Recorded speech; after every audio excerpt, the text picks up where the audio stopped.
Se você fosse multimilionário, vamos pensar comigo, você estaria preocupado se o dólar está alto, se o dólar está baixo?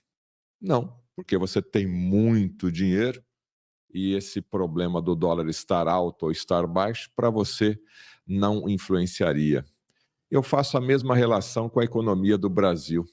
Se a economia do Brasil estivesse saudável, estivesse dentro aí de índices normais, aceitáveis, se os índices fossem positivos, nós não estaríamos com essa explosão do dólar. Se a nossa casa vai bem, se a economia da nossa casa vai bem, lá fora não importa tanto. Você tem lastro, você tem segurança. Vamos analisar sobre esse fato e o que está acontecendo com o dólar. E você já se perguntou por que o mundo inteiro compra petróleo em dólar? E você sabe que esse acordo vai acabar? Qualquer país, qualquer nação vai poder comprar petróleo com a sua moeda. Eu entrevistei Luiz Antônio Peixoto Vale e ele me revelou algumas verdades que eu não sabia e talvez você também não saiba. Vamos rever esse trecho? E fique também, porque ele vai falar sobre o raio-x do governo atual. O que está fazendo esse governo para a economia desmoronar. Então, isso vem de encontro ao que o professor Luiz Antônio Peixoto Vale, né, do termo desdolarização, que ele já está falando aí há mais de 3 anos. Eu já faço entrevista com ele praticamente há 4 anos aí, e ele tem falado isso desde lá de trás, e parece que estamos chegando aí nessa reta final desse acordo, né, desdolarização, o fim do petrodólar aí. Agora, professor, vamos fazer aqui um sobrevoo na terra Brasilis. O que você pode adiantar para a gente aqui os últimos acontecimentos aqui no Brasil?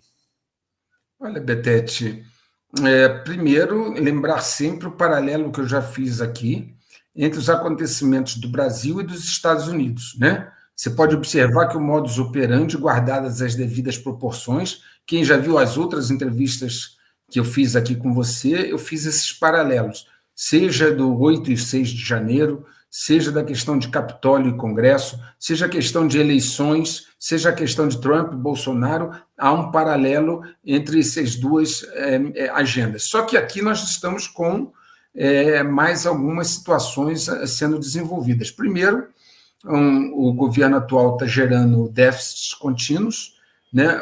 Nós temos uma situação econômica que está se agravando paulatinamente, não há um controle das despesas, dos gastos, o teto de gastos foi rompido, então a situação econômica tende a se agravar nos próximos meses. Além disso, há uma disputa, e digamos assim, uma forma de dizer, entre o presidente da República e o presidente do Banco Central, que fez agora a cotação do dólar chegar a mais de 5,50, daqui a pouco vai bater 6. Nós temos também uma dificuldade de determinar que poderes podem o quê nesse país, né? Então, quem manda aonde? Então, você tem um país que está se tornando disfuncional. Os poderes não se entendem, um poder invade a seara do outro, você não sabe quem manda o quê, você não tem segurança jurídica, porque você pode amanhã editar uma lei e o parlamento fazer uma lei que vai ser julgada inconstitucional e acabou. Então, já você não sabe... recado, né? Já está mandando o recado. Pois é, então nós temos uma questão de disfuncionalidade das instituições, nós temos uma questão de uma economia que está indo numa direção bastante complexa, né? Então nós temos assim, um conjunto de ações e de situações bastante explosivas no país. E você não vê, ao olhar para o cenário, você não vê muitas opções, digamos assim, de corrigir essa rota.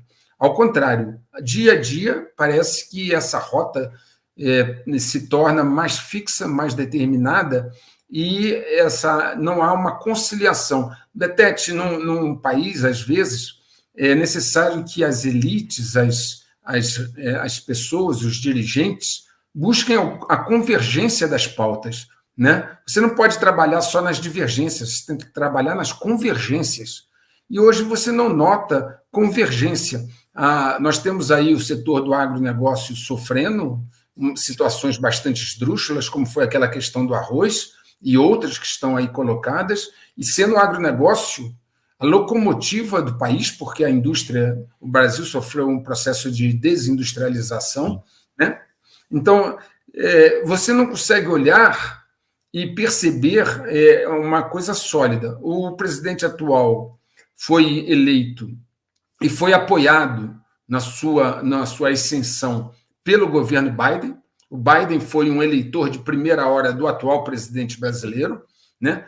As instituições apoiadas pelo Biden, como o Departamento de Estado, o Lloyd Austin, do Departamento de Defesa, todos eles apoiaram explicitamente o Biden, né? O Sanders, o senador e tal, apoiaram. O Biden apoiou o atual presidente, e o atual presidente hoje faz coisas que contrariam os interesses dos Estados Unidos, né? Então, nós estamos num momento sem perceber bem como essa equação ela vai se dar numa resultante positiva. E eu, particularmente, não estou conseguindo enxergar isso. Agora, o grande problema, a grande dificuldade é que você não vê naquilo que se chama de direita um planejamento estratégico, uma capacidade de ter uma estratégia consistente para retornar ao governo, para retornar ao poder. Tá certo? A esquerda no Brasil sempre teve um planejamento estratégico, sempre teve um plano para tomar o poder, para estar no poder. A direita, o que você vê é muita gente batendo cabeça e sem entender o que é disputa de poder. Poder é uma coisa, gestão é outra, né? E disputar poder, disputar a tomada, a conquista do poder, chegar ao poder, pressupõe planejamento estratégico, pressupõe ações coordenadas, pressupõe entendimento do jogo do poder. E isso eu não tenho visto no que nós podemos chamar de direita do país. Que é a oposição, né? Ficam aí com memes na internet, parece que a única ação que eles acabam fazendo aí são postagens na internet, inclusive alguns senadores aí também postando: a bomba explodiu em Brasília, caiu isso, vai acontecer aquilo. Também tem a questão que a gente estava comentando aqui, né? Dos deputados, né, bolsonaristas indo para os Estados Unidos e um deputado americano pedindo explicações para um ministro da Suprema Corte. Isso não afeta nada, né, professor? Não tem poder, né? O Congresso dos Estados Unidos não tem nenhum tipo de poder sobre o Supremo Tribunal Federal do Brasil. O máximo que poderia acontecer, esse deputado, olha, assim, já é estranho um deputado dos Estados Unidos mandar quase que uma intimação para alguém do Supremo Tribunal Federal de outro país. Faz isso para a Rússia, faz isso para a China, os caras rasgam o papel, nem vão ler. Professor, eu queria uma breve explicação. Me parece que agora o dólar, em termos de petrodólar, está com os dias contados, né? Então eu queria que você fizesse um breve histórico dessa relação aí do dólar como moeda oficial de comprar petróleo e também abordasse um pouco a questão da dívida dos Estados Unidos. Perfeito, Betete. O que ocorreu na década de 70, início da década de 70, 72 a 74, os Estados Unidos o Nixon desvinculou o dólar do ouro. O ouro era o lastro, né? Era o lastro da moeda. Toda moeda, todo papel moeda representa uma riqueza real, né? Ela não é por si só alguma coisa sem nenhuma raiz. Até aquele momento, o ouro era o lastro, era a garantia do papel que era emitido. Nixon, no início da década de 70, ele desvinculou o ouro da moeda, do dólar, né, para poder emitir dinheiro sem precisar ter que adquirir ouro. Muito bem, o que aconteceu com isso? Você tornou o papel moeda uma moeda fiduciária, sem lastro, ancorada apenas na sua credibilidade, na sua confiança, na confiança que as pessoas depositavam em você. Então, em 74, houve um acordo, né, formal ou informal, não faz a menor diferença, mas ele entrou em vigor e ele foi cumprido nesses 50 anos, né, um acordo entre os Estados Unidos e a Arábia Saudita, que tinha como alguns pontos principais. Primeiro ponto principal, a Arábia Saudita exportaria petróleo e todos os árabes ligados à Arábia Saudita apenas para receber em dólar. Então, todos os países do mundo tinham que obter dólar para poder comprar petróleo. Assim, você criava uma demanda pelo dólar, ok? Todos tinham que ter o petrodólar, o dólar para comprar petróleo.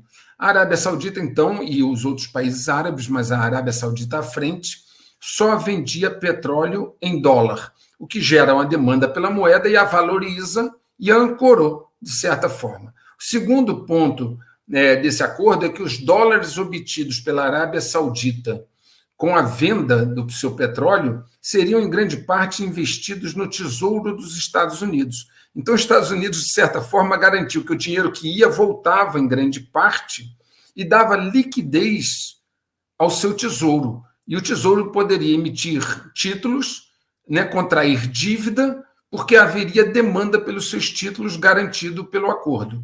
E o terceiro ponto, que em troca disso, então por que a Arábia Saudita faria isso? Em troca disso, os Estados Unidos garantia à Arábia Saudita com o seu poder militar, protegê-la de qualquer inimigo, seja o Irã, qualquer um. Então, a Arábia Saudita é um famoso acordo, que é quase da máfia, a venda, segurança por dinheiro. Os Estados Unidos garantia a segurança da Arábia Saudita com suas forças armadas, a Arábia Saudita só vendia o seu petróleo em dólar para poder dar a ele uma âncora, e, em contrapartida, também todo o dólar que ela tivesse, ela investia em grande parte no Tesouro dos Estados Unidos. Com isso, você deu ao dólar uma demanda e você pôde se endividar continuamente. A dívida dos Estados Unidos disparou para 34 trilhões de dólares, impagável, está acima do PIB dos Estados Unidos, e esse endividamento só ocorreu por quê? Por causa da credibilidade dos Estados Unidos. E como é que os Estados Unidos nunca deu um calote, nunca deixou de pagar? Por quê? Porque sempre houve um volume de dólares, conforme esse acordo e toda a economia. A China comprou muitos títulos dos Estados Unidos, o Japão também, o Brasil é um grande comprador de títulos da dívida dos Estados Unidos, títulos do Tesouro dos Estados Unidos. Isso garantiu a ele essa liquidez e sempre pagar em dia. Muito bem, os Estados Unidos chegou a 34 trilhões de dólares. Hoje, o serviço da dívida, ou seja, os juros da dívida do governo dos Estados Unidos, está praticamente excedendo até o orçamento de defesa. Os Estados Unidos tem déficit gêmeo, ele tem déficit externo, ele importa mais do que exporta, e déficit interno, ele arrecada menos impostos do que o que ele gasta. Então, ele vive de contrair mais e mais dívida. Isso é essa bolha da dívida que também abarca as corporações e as famílias americanas, está se tornando inadministrável. O aumento dos juros fez com que essa dívida se tornasse ter um custo terrível. E as famílias também endividadas e as corporações, com o aumento dos juros, Betete, estão ficando asfixiadas. Os bancos americanos, a grande maioria, está numa situação muito difícil. Eu divulguei um vídeo há uns 4, 5 meses atrás, onde um professor de Stanford, ele diz que quase metade dos bancos dos Estados Unidos está numa posição muito complicada. E eu explico no vídeo, salvo engano, 133, mais uma vez essa situação, no 133. Por quê? Quando um banco recebe depósitos à vista, o dinheiro que você coloca no banco, esse dinheiro é aplicado em alguma coisa, o dinheiro que você colocou no banco. A maioria dos bancos americanos comprou títulos do governo dos Estados Unidos. Mas naquela época, 2, 3 anos atrás, quanto é que esses títulos pagavam? Praticamente zero, porque os juros era zero. Então você tem, de um lado, um título que hoje não vale nada. Por que você compraria um título que paga zero de rendimento se você pode comprar hoje um título que paga 3, 4% de rendimento? Então, esses títulos que estão lá ficaram desvalorizados, eles carregam uma perda oculta. Se houver saques, os bancos precisam vender esses títulos para poder fazer face aos saques. Só que esses títulos não valem nada mais, porque o rendimento dele é praticamente zero, tá certo? Então, hoje nós temos uma perda embutida no sistema. Aqueles que quiserem entender o valor dessa perda embutida no sistema financeiro americano, vão no vídeo 133, salvo engano, ok? Que é esse que eu falo dos recursos econômicos, exatamente, é o 133. Lá eu explico essa equação que eu já venho explicando há um tempo. Então, hoje a situação da dívida dos Estados Unidos, ela é de difícil administração, rolar essa dívida está muito caro, e aí vem o problema principal. Enquanto você tem uma moeda fiduciária, né, que é baseada em credibilidade, Betete, você rola a dívida. Eu vou dar um exemplo. O João é um cara que gasta mais do que ganha de salário. O João todo mês gasta 100 e ganha de salário 90. Todo mês a dívida dele aumenta em 10, ok? Essa dívida vai chegando a um ponto que é maior que o patrimônio do João. E ele continua contraindo dívida, por quê? Porque ele tem um bom nome, uma boa reputação no mercado. Mas no primeiro momento que o João não conseguir pagar uma prestação, aí é um dominó, né? É uma coisa atrás da outra. Porque ele está pegando dinheiro emprestado para pagar prestações. E aí assim vira um dominó. Essa é a preocupação hoje com o dólar, voltando então ao que você perguntou sobre o dólar. O dólar hoje, os países estão começando a vender títulos do governo dos Estados Unidos. O Japão, eu mostro nesse vídeo, que um grande banco, o quinto maior banco do Japão, avisou que vai vender seus títulos, aí no 133, o quinto maior banco do Japão avisando que vai vender os seus títulos do governo dos Estados Unidos, a China também já vendendo títulos do governo dos Estados Unidos, a Índia comprando ouro físico, a China comprando ouro físico, os países comprando ouro físico, e a participação do dólar nas reservas internacionais, que sempre foi na faixa de 87%, 90%, a participação do dólar nas reservas dos países, que sempre teve nessa faixa aí de 80% a 90%, hoje é 60%, 62%. Então, isso indica que alguma coisa, há um movimento que nós chamamos de desdolarização, que está em andamento, os países já se preparando para um possível problema com dólar, não querem ter dólar nas suas reservas.